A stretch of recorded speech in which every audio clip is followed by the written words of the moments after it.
The couple saw a good deal on a yacht here in Halifax, so they bought it. And after spending the last year fixing it up, the professional photographers are ready to sail it home. But instead of taking the boring route to the south, Chris tells me they're going up through the Northwest Passage. We've just been working out what we have to do before we leave, and we've just got a few pages of things to do. So building a system for the icebox here. Meanwhile, Jess is asleep down there. Typical. Just got a 22-hour flight. One of the annoying things about our icebox last season that we made is that it's a weird, awkward V sort of shape. So all the food you put in there just ends up mushing down to the bottom with all the melted ice and all that kind of stuff. And it was just really awkward to use, and you couldn't, make any use of the whole area. So one of the cool projects I made just recently is a shelf system. So it divides it into 2 layers. And if you see in there, so there's this big flat area, which means we've got a big shelf area to put lots of stuff here and ice up the back. But then these 2 doors open up on both sides, and you can then get down in here into a much colder area where all the cold air goes, and that's where meat and that kind of stuff will get kept down there and keep longer. But it just means you can use the space a whole lot more effectively, much better. So Jess is very happy with it, which is great. Oh wow! Just got some new icebreaker gear delivered, so we got this awesome little balaclava and a new jacket, and I got some really cool icebreaker socks. We've decided to build some shelves in here, so we've got somewhere to push all our clothes and stuff rather than the stupid fabric thing we had sitting there before. So it means we've got to measure it all up and make cardboard templates for what shape bits of wood to cut out. Yeah, it fits.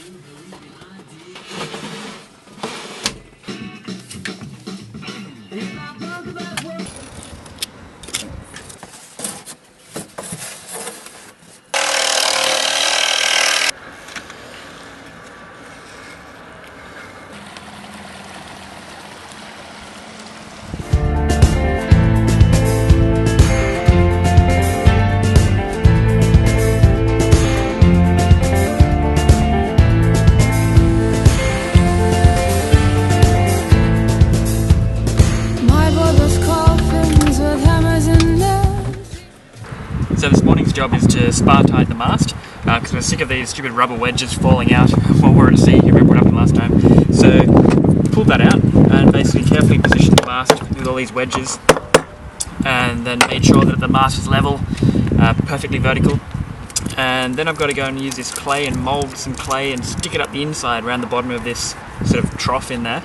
And then when that's all nice and sealed, you then mix up this spar tight stuff, pour it together, and then you carefully pour it in here, and it sort of fills up the void in the middle and then goes hard, and should not only hold the mast still, but seal it and stop water dripping down the inside of the mast, which was another huge problem we had a lot. It's just painting away the cupboards, and here comes our new inflatable. Wow, it floats, check it out. Awesome. So rugged. Made for the Arctic, I think. Woo! Dinghy. Tick. Look what I just found. Jess is not going to be happy.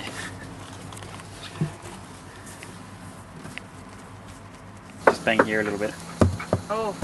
So we're going to have to replace that part. No, we're not. No, we are actually. Seriously? Yeah. When we launched Teleport, and we motored around to this marina berth here, I noticed that the engine didn't seem quite as strong as it used to, not quite as powerful. And I thought, oh, that's right. But I've been trying to work out what it is, and lack of power can be caused by all sorts of things. But the first one is maybe the throttle cable had stretched. And so I had a look, and it's true, when you max it out in the cockpit, you can still reach down onto the engine and go and pull it a little bit further, and the engine revs that much more. So that's cool. I just fixed that up, and now we're revving much higher. Taking apart the injection nozzle for the diesel engine. It's about the last piece of the engine I've never taken apart, and it's got this bit of mystery behind it, so it says it should never be taken apart but by a proper mechanic, but I figure I've got to work it out so that if I need to I can take it apart. So so far so good. It seems to be working alright. I had a bit of an unexpected addition to the to-do list this morning. The toilet broke. Great. And it broke in a way that the repair kit can't fix. So yeah, I've had to go out and buy a whole new toilet this morning, and now I've got to try and install that. Bit of a shitty job.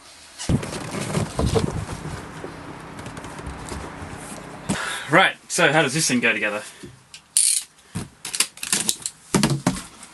Look at that. Brand new toilet. And then put all the plumbing together. Now these bolts here that used to hold on the old toilet, of course they don't fit the new toilet, naturally. So I'm going to have to saw these off and drill some big holes, put some new bolts in there with epoxy and sit them in there, so we've got some new studs popping up to mount the new toilet to. Nothing is ever as easy as you could hope. Well, for some reason it turns out the epoxy that we used to hold the bolts in here didn't go hard. Maybe it was mixed up wrong, or maybe it was just an old batch or something. It was a really old tin. So it means we've got to take the toilet off and scoop out all the old glue, re-drill the holes a bit more, clean it up, mix up some new epoxy, put it back in. Gosh. One of the really annoying parts of the boat was this heads area where the floor, there wasn't any real proper floor. I mean, you've just got speed sensors and wires and all this stuff just sort of on the floor, and you can't help but tread on them, and it feels very wrong. So we've been really trying to build some kind of insert floor that we can put in here so we can just, you know, not be treading on all these things. So I just finished making 3 of these canvas covers for our doorways, so when we can do them up and it can just keep the heat inside the boat. How wonderfully insulating that fabric door will be. Yeah. Couldn't have said it better myself.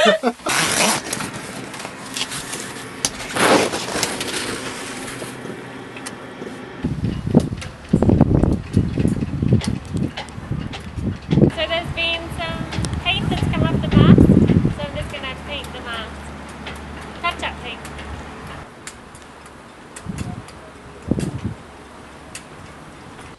Got to build a whole new shelf in here because we're putting an extra battery in there. So yeah, I had to rip out the old shelf that I'd spent so much time making last season. Finally got the toilet installed 2 days later, but it works beautifully. It's a really fancy modern one. Just going to put in the heads floor, the final piece of the woodworking puzzle. Look at that. You can walk on it.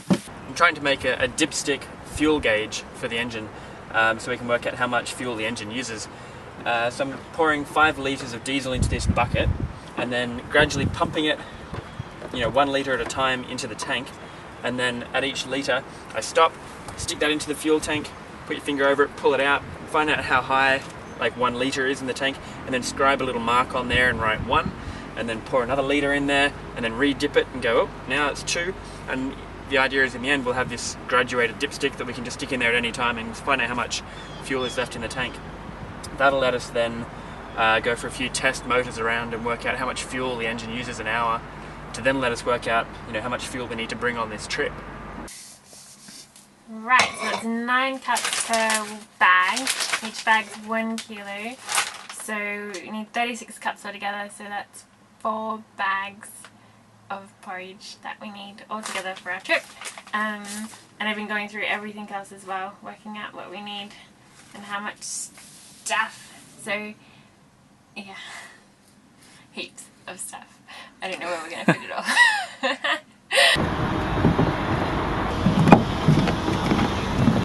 One of the big projects this season has been to build a stainless steel arch structure over the back of the boat where we can mount our solar panels and radar dome, what else, GPS antennas, our wind turbine, all this stuff that we've been waiting to install. So we were lucky enough to have a guy called Derek from Purity Stainless come and help design and then build the whole thing and install it, and it's been great. Installing our Airbreeze wind turbine, which is awesome. I've been waiting to do this for a long time. We finally got our stainless steel arch up the back, and our wind generator goes on the top of that pole up there. But it's very cool. It's just like a Lego set. You know, it comes with all the pieces and you just put them all together. It even comes with, you know, like the anti-corrosion stuff that you put on the threads before you put it all together. So it's great. I'm just assembling it all, and hopefully we'll get it up there and start making some electricity out of the wind. Like a glove.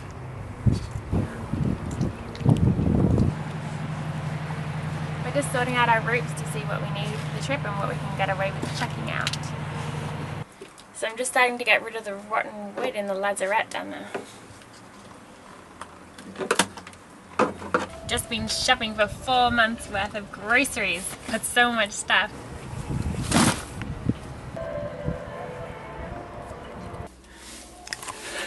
Surely with so many there, Jess wouldn't notice if I ate just one.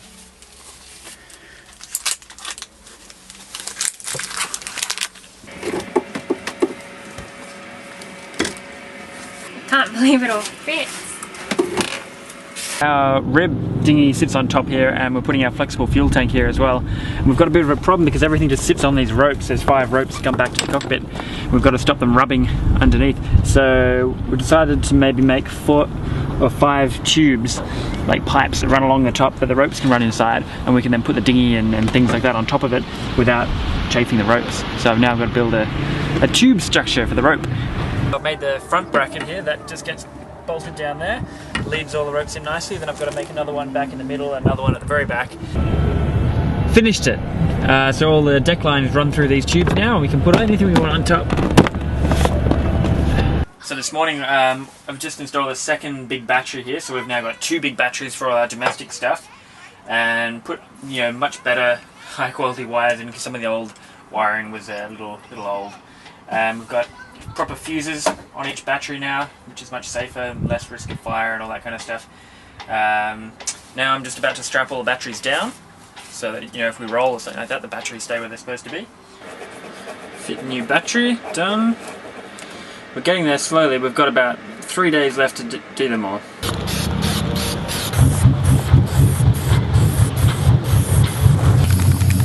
Should make it a bit more visible. Sailing along quite happily until we suddenly realised that our wind turbine is going to chop the sheets in half. So the position is just not going to work. It's a real pain. So I don't know how we're going to be able to fix that. Short of putting the wind turbine somewhere totally different. We're hoping to leave in about 3 days as well. So after discovering that the wind turbine was too far forward, Derek came back down in the pouring rain and came up with this good solution to basically move the whole wind turbine arch about a foot further back so that it'll hopefully clear all the sheet ropes and so on. So now I've got a nice, complete, really strong arch. It's so strong you can literally kind of climb up onto it and do whatever you want to do. So I think this will be the strongest bit of the boat.